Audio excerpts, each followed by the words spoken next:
Welcome to Work This Way, a labor and employment podcast. I'm Tina Emerson. I'm joined here today in our Birmingham, Alabama office with Maynard Nexsen attorney Warren Lightfoot. Good to see you. Hey, Tina. We are joined today also by another Maynard Nexsen labor and employment attorney, John Holmes. Hey, John, how are you? I'm doing well. Happy to be here. I'm so glad you are here. You have got an impressive background as a litigator, and you advise clients in EEOC, DOL, OSHA, and MSHA matters. That is a lot. Thanks for being here today. Can you start us off by telling us a little bit about your workplace safety practice? Sure. Thanks, Tina. As you know, we represent employers who offer many different work environments for their employees. And a lot of those work environments include heavy industry, manufacturing, mining.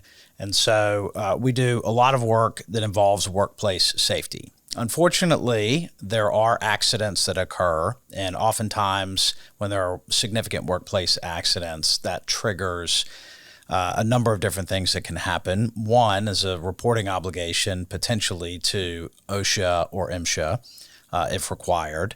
There are also investigations that are conducted. Sometimes you're dealing with law enforcement, and there can inevitably be workers' compensation matters and premises liability claims that come out of that. So a single workplace accident can trigger a lot of different spin-off situations. And unfortunately, because it's a catastrophic injury or serious accident, there's a human element to that, of course, as well. And so we have employees that unfortunately experience these things. You have managers that are dealing with the fallout. And so there can be a lot that happens on day one, immediately after an accident. And if you end up with litigation, it can go on for years.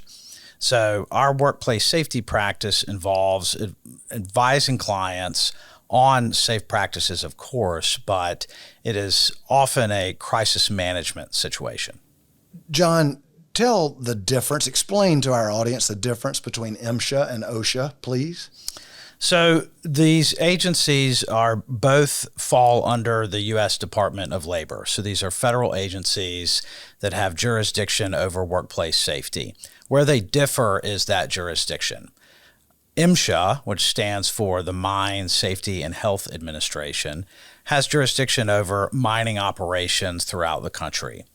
OSHA, the Occupational Safety and Health Administration, basically covers everywhere else, except for a few niche areas like railroads and the like. So MSHA is a smaller organization, but it has a lot more regulation and a lot more hands-on enforcement of mines being perceived as more dangerous places to work than a regular work environment. So mines are heavily regulated. These are two independent agencies, and they both have their own standards. They both have their own enforcement agents. They both have their own courts. And so there's a lot of overlap in how they function, but the underlying laws and the personnel that enforce them are different. What are the most common types of investigations that you've seen with MSHA in last year, in 2024? So with MSHA, it's a little bit different in that they have regular inspection obligations that are required by statute. So underground mines are required to be inspected at least 4 times a year. Surface mines must be inspected at least twice a year. And so unlike a regular workplace where OSHA, you may not see OSHA for years, MSHA is going to be there, and they come at least twice a year, sometimes 4 times a year, often more. So they are engaged in regular inspection activity and looking at compliance issues, issuing citations for violations they observe while they are there. That is standard run-of-the-mill MSHA inspection activity. The investigations come from other things that occur, such as accidents, employee complaints, or if during inspection activity you have employees who, or you have MSHA inspectors who identify serious violations, serious to the point that the agency exercises its discretion to go after and investigate individual miners which can be both management and hourly personnel. And so you have different investigations, again, depending on the circumstances. What we saw in 2024, Tina, was an increase in this discretionary enforcement. So part of the statute provides for individual liability where an individual has contributed to a particularly serious violation. And so that can be potentially both civil and criminal liability for the individual. And so this past year, we saw an uptick under the Biden administration, saw an uptick in enforcement in that area, going after individuals on top of all of the event-driven inspection activity. What is the first thing a mine operator should do if they are notified that MSHA is coming to investigate their operations? Well, they would normally have an ongoing relationship with MSHA due to that regular inspection activity. However, MSHA is required to notify the mine operator of an investigation of a certain kind. There are 103G complaints by miners. Those typically come up with a specific condition that is experienced by the employee or alleged to be there. That is treated more in the course of ordinary inspection activity. That typically occurs while an MSHA inspector is on site. So that's not necessarily a time to call the lawyer.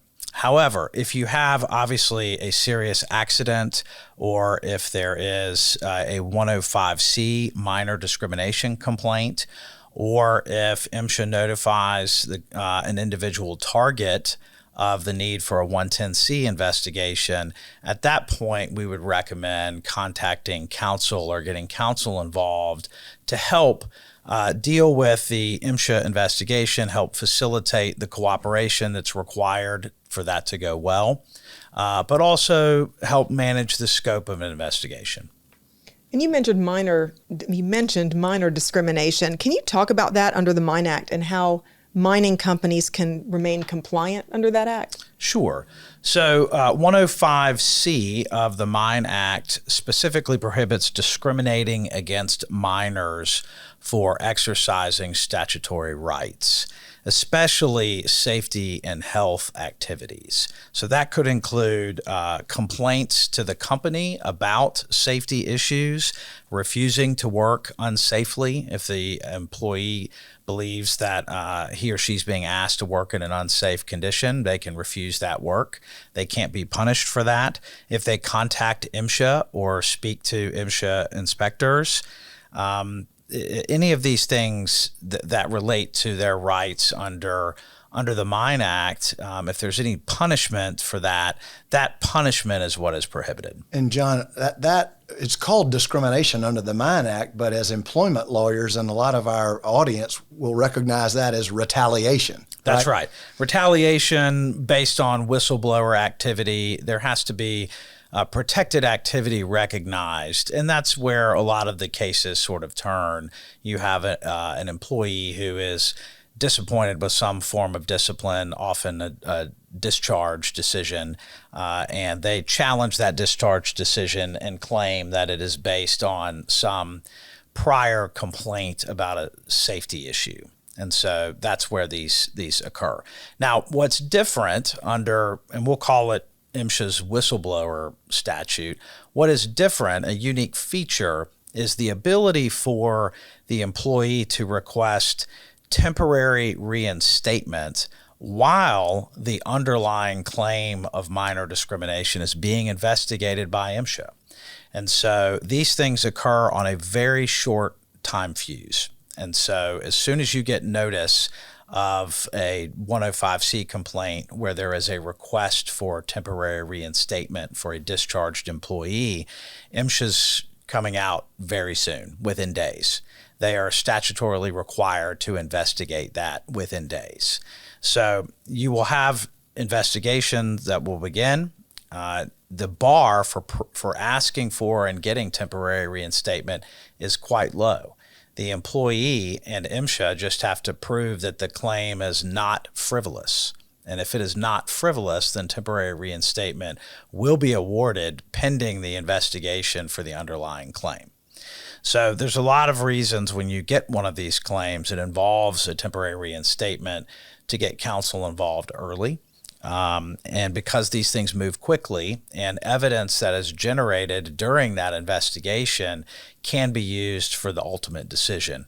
And so it's important that the witnesses be prepared for that investigation and be ready to tell their side of the story. An additional consideration regarding compliance would be your standard best practices for any employer, right? You want to have good policies and good procedures. You want to train your employees on those policies and procedures. And most importantly, you want to consistently enforce discipline.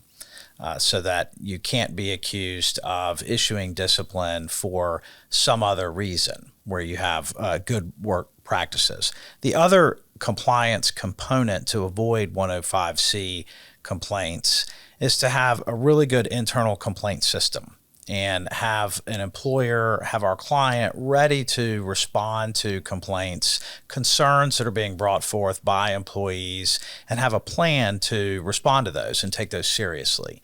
If employers can do that part well, then there's less incentive for an employee to go outside of the company to go complain to MSHA. Yeah, that's exactly right. Those are great best practices thoughts. So, John, as we sit here in January of 2025, we've just had President Trump's inauguration. Looking ahead to this year, what changes can we expect with MSHA under a Trump administration?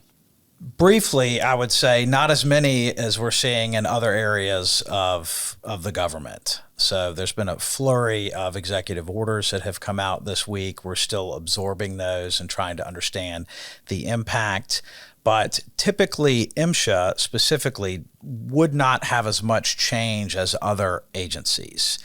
There are a few reasons for that. One, we've already mentioned the regular inspections that are required by the Mine Act. Those are going to happen no matter what Trump says.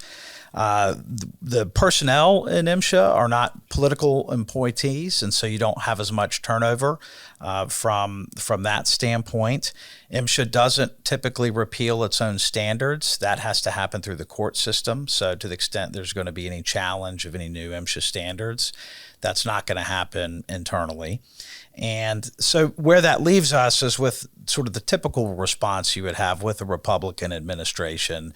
You would expect there to be a little more employer friendly, and you might see some enhanced compliance assistance and less discretionary enforcement. So fewer 110C complaints, fewer impact inspections, and more industry-friendly type practices. Well, there remain to be a lot of changes to come, I'm sure, in the next couple of weeks, months, and the next 4 years. It's always interesting to hear about the nuances that are in particular industries, especially when it applies to employment law. So thank you, John, for being here with us today. And thank you, Warren. I appreciate your being co-host with me today. Thanks for watching Work This Way. We'll see you next time.